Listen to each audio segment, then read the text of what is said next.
I'm talking highway to the Papa Zone. I'm talking highway to the Papa Zone.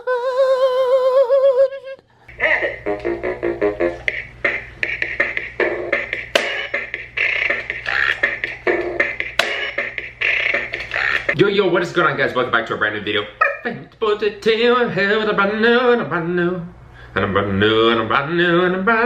Been a highly requested video reacting to Top Gun. You guys know the whole spiel. I served 5 years active duty in the Navy. Spent almost 2 years out to sea on 2 different aircraft carriers, launching and recovering aircraft off of the flight deck. And this video we're going to be reacting to was the intro scene to Top Gun. Everyone's like, this is the best intro ever in any movie, man. The highway to the danger zone, all the flight deck operations, like, dude, this is crazy. It's no special effects. Yeah, I mean, it's a pretty cool intro. It's flight deck operations. I'm not trying to be like an elitist, but you know, we'll be reacting to it. I'm gonna try to let you guys know what's going on, what you're seeing. I am flight deck qualified. I was a supervisor on the flight deck for my squadron, so you know, I basically lived up there. And things are gonna get very monotonous. Things aren't gonna get as exciting as they used to be. It's just gonna be another daily, it's just a daily grind. It got to a point where I was able to pretty much fall asleep as an F-18 was trapping and landing right in front of me. You just get so used to it, which is not good. You don't wanna get complacent because that's where things can get hurt, but it's just the fact of the matter. Let's break this video down. My boy, Papa. Here's sweet wine.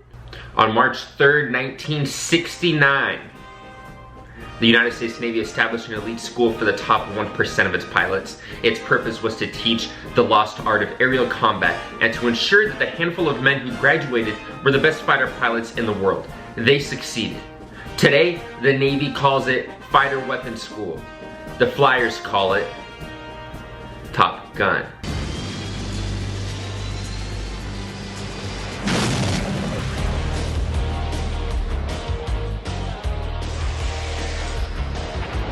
Alright, so this first clip that I stopped it on, these are the shooters. There's 2 groups of people that are called shooters. The yellow shirts, officers, are shooters, the ones that do the final hand signals. You know, they get the bird ready to go and they launch it.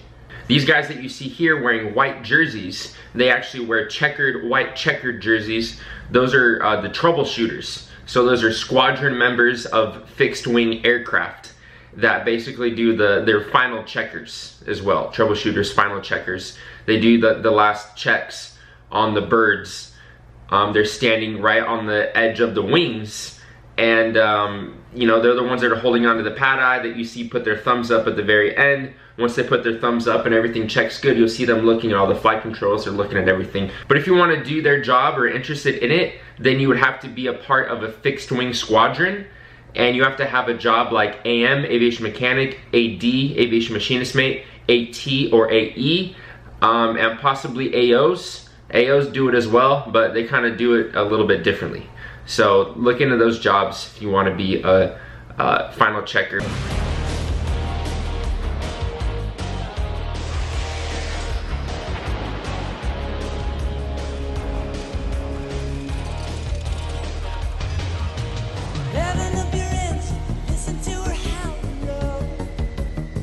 So yeah, the reason why I stopped it on the exhaust here is because you don't really see all that fire coming out of the exhaust anymore as much on these newer Super Hornets, on the F-18s, because the engines are more efficient. On these older F-14s, the engines weren't as powerful, you know, or as efficient as they are now, so they really had to be on full freaking power. They really had to be all the way going as they were getting off the cat, you know, to launch.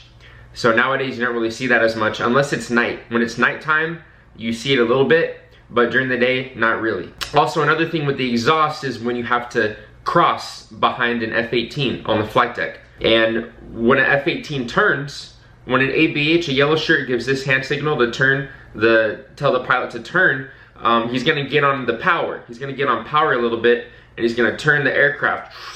And when he gets on power, it could potentially blow your ass the frick pretty hard. You potentially off the ship. So the way you cross behind an F-18 that's turning is you get right up under the exhaust. You literally want to get as close as possible. It sounds kind of scary or counterintuitive, but the farther away you are from the exhaust, the more damage you're gonna get hit with. You want to get right up under it and duck.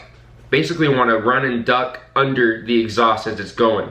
So it's like right here, you know, blowing out, and here's the exhaust. I'm running right under that shit. And it's pretty exhilarating. It's pretty fun.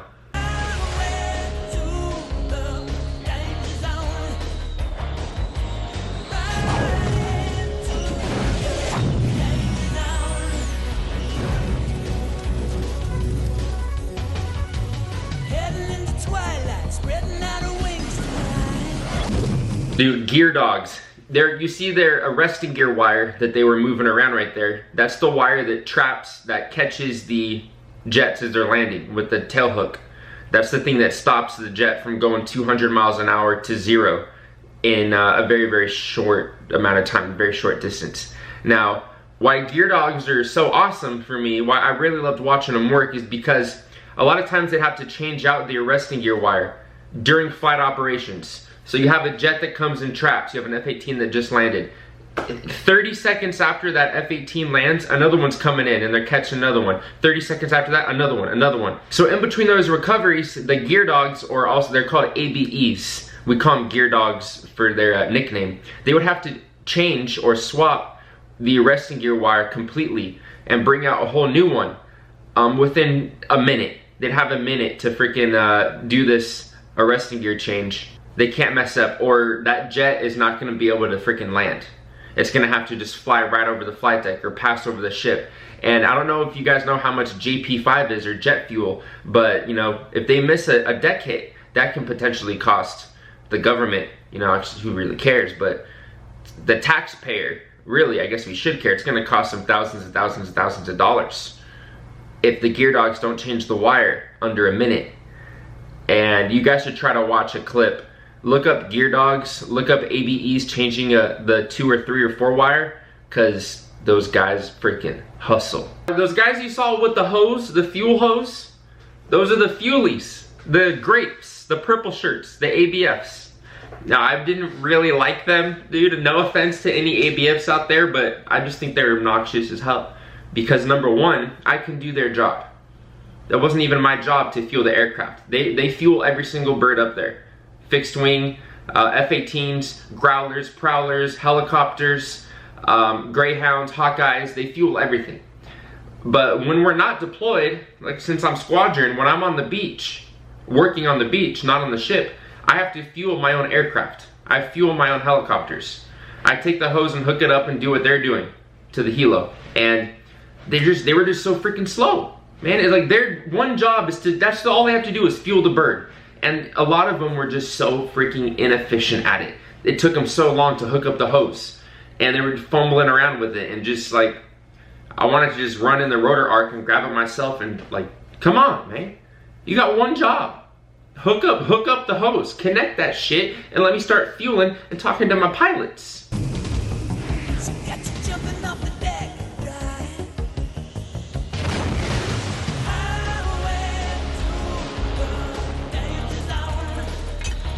Alright, so yeah, sometimes the yellow shirt officers, they would do some funny stuff. You know, you can have personality, you can have fun. A lot of times it's going to depend on primary flight control and dog. Dog is a nickname for the person that basically is in charge of all aircraft moves. And then you have primary flight control, who like the people in there oversee all launch and recoveries of all aircraft. But if those people are chill and relaxed, then a lot of times you can have fun up on the flight deck. You know, sometimes they'll be doing little dances or launching the aircraft and doing funny little shit.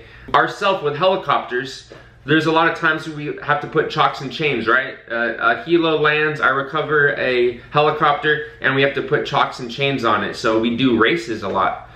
We'd have the brown shirts, you know, I'd direct them in and they would race and see who can put in chocks and tie down the chains to the aircraft the fastest, and we'd have races. At the end of the day, people can lose their lives. You can lose your life very easily if you make a little simple mistake.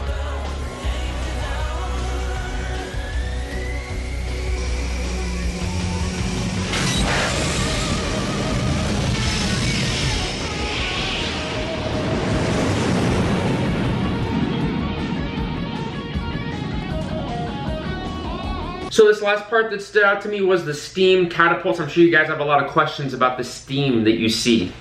You know, the Nimitz class carriers, we got the steam catapults. The new super carrier has like electromagnetic rails, or I don't know what it's called, but it's not the steam catapult.